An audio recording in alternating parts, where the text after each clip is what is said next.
Hello বন্ধুরা, সবাই কেমন আছো? আশা করি সবাই খুব ভালো আছো, আমিও খুব ভালো আছি। তো বন্ধুরা, আজকে দুপুরের মেনু তোমাদের সঙ্গে শেয়ার করছি। দেখো, এখানে আমি রান্না করেছি বাঁধাকপি, আলু, পেঁয়াজ, শুকনো লঙ্কা দিয়ে একটা ভাজা করেছি। বাঁধাকপি সবাই চচ্চড়ি খায়, কিন্তু আমি এখানে ভাজা করেছি। তো তারপরে দেখো, লাউ, বড়ি, ছোট ছোট যে হরিণে চিংড়ি বলে সেই চিংড়ি মাছ দিয়ে আলু দিয়ে আমি একটা মাখা তরকারি করেছি। লাউয়ের তরকারি, নিরামিষ তরকারি যেহেতু বড়িটা দেয়, আমি চিংড়ি মাছের সাথেও বড়িটা দিলাম, দেখলাম যে কেমন লাগে একটু খেয়ে দেখি, তো তাই জন্য করলাম। তো তারপরে দেখো, এখানে আলু আর চিংড়ি মাছ দিয়ে আমি একটা পাতলা ঝোল করেছিলাম, পেঁয়াজ কুচি দিয়েছিলাম।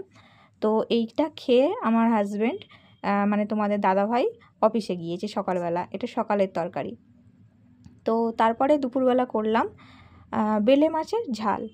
বেলে মাছের ঝাল সবাই মানে সব রকম করে খায়। তো আমি এখানে গরম পড়েছে বলে একটু পাতলা কালো জিরে ফোড়ন দিয়ে বেলে মাছের ঝালটা করেছি। খেতে খুব ভালো লাগে। বেলে মাছ কারা কারা পছন্দ করো অবশ্যই কমেন্ট বক্সে জানিও।